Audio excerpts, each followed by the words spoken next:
In this video, I'm going to walk you through how I would screen print simulated or spot process with the spot color in cycles mode on our Anatol. Let's do it.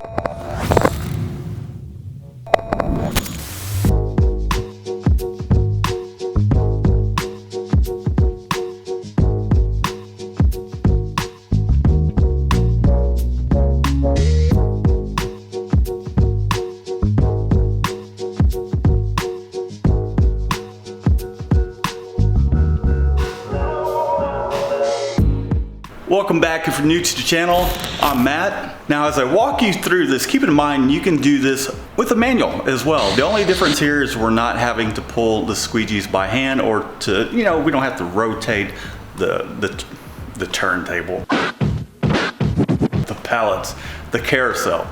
All right, so let's dive right into it. We have a 8-color spot press. We have a 8-color spot process job on the press currently. I have it in cycles mode, but I'm going to show you how I separated the art, and then we'll come back and take a look at it in action on the press.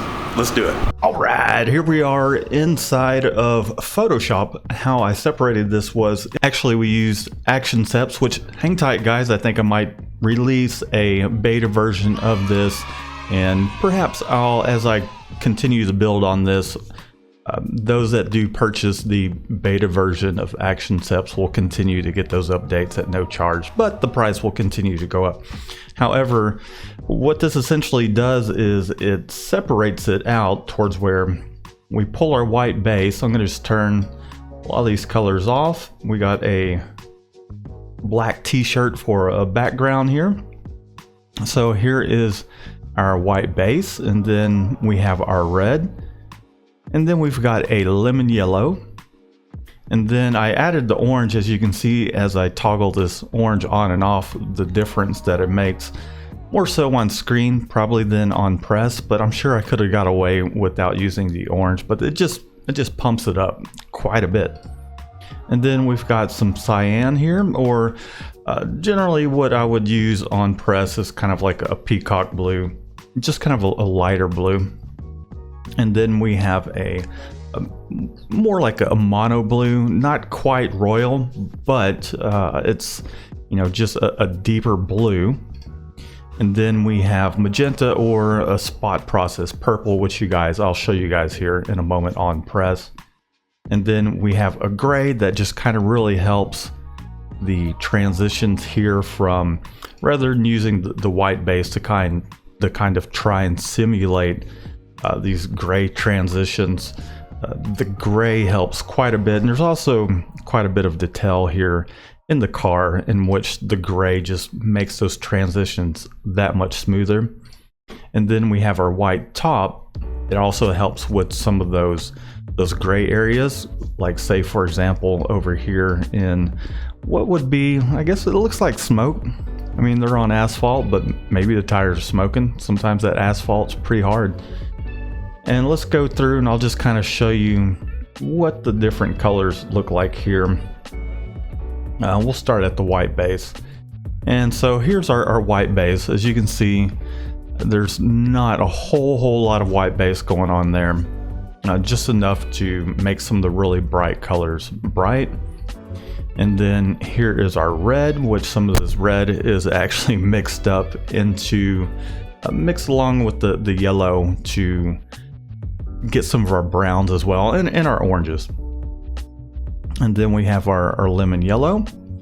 And then this is where I pulled out a custom spot color, and generally how you would go about doing that is you would go to your image, and you would go to select color range and then sampled colors, and then you would just kind of select what would be your 100% orange, and you can kind of play around with the fuzziness and just see how it kind of works out for you. You can add or pull away some of that orange. So let's go back to where we were at, the orange. So there's our orange, and then we have cyan.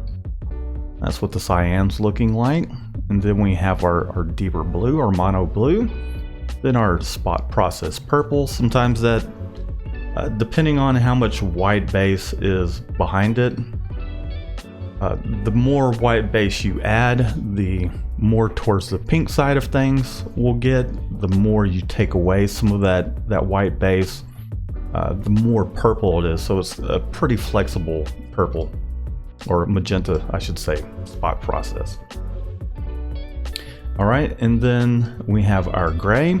Again, that just kind of really helps with some of the transitions between, rather than kind of relying on a white to make a gray, we're actually using gray, and it just kind of helps those transitions.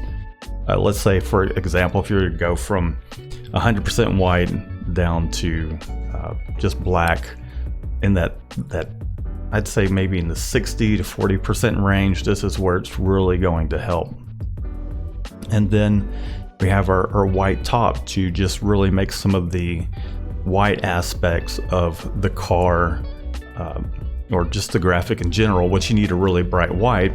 That's where the highlight white comes in. But also, you'll also notice that in some of the areas, like say for example, here in the asphalt, that kind of helps pull some of those colors back, makes them a little bit lighter. So in a situation where it is a pastel color, you'll actually want some white on top of that rather than just trying to pull those colors back. You'll want those colors bright, and then you'll put some white on top of it in order to get those pastel colors. And as you kind of go down the line printing each of these things, which I'll show you here in a moment, all the colors tend to mix up and the results turn out pretty awesome. All right, let's go back in the shop. Okay, so now that you have a better understanding of how I separated the art to achieve these results, let me show you how it's coming out on press and how this is actually working, color by color.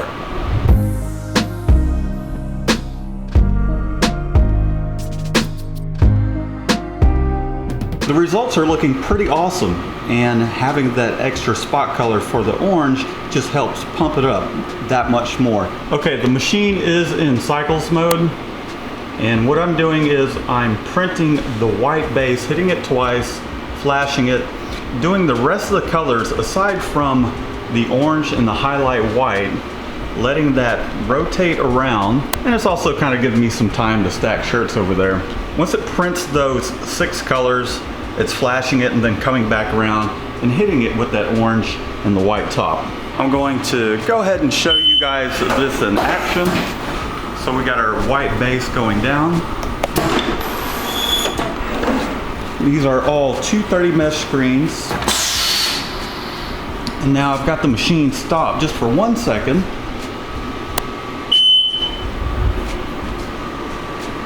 So we can take a look at our underbase. So here is our underbase, and then we're flashing it. So it's nice and flashed here. And then we're hitting it with red. Here's the results after the red. Next we have our kind of mono blue. Here's the results after the blue. Then we're hitting it with yellow. Here's how it looks with the yellow. And you can see it doesn't quite look all that orange right now, even though we've put down our red and our yellow. But as this starts to go on throughout the print sequence, it will just kind of gradually mix those colors underneath the screen, and it will become more orange. However, I did decide to put the orange spot color in there. So we have a lighter blue, kind of a cyan blue, and that's helping with some of these colors over here, and then some of these blue shades. Then we've got a purple, somewhat of a spot process purple, and here's what it looks like with that spot process purple down.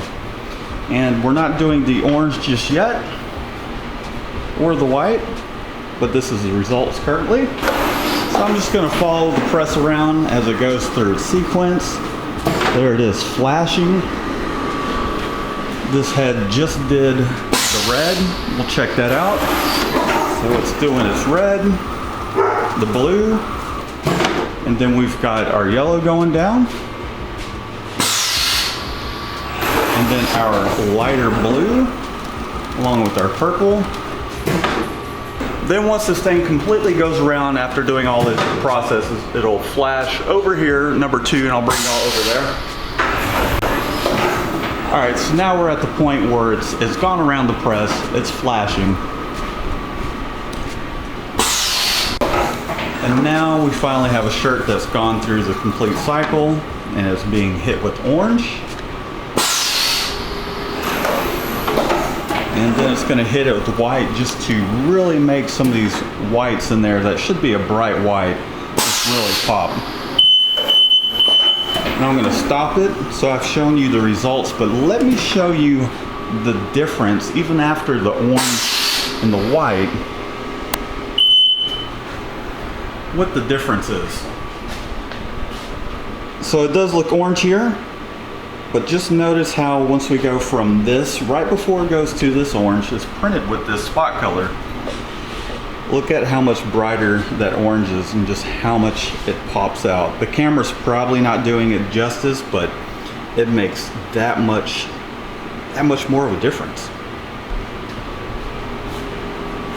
And then here we are with our highlight white, just kind of really makes those whites pop, but also it adds a little bit of white in some of these colors, just to kind of pull them back and make them look a little pastel. I hope that tutorial was helpful. If you have any questions, leave them down below in the comments and I'll get back to you. Or leave a comment anyways, just to say hello.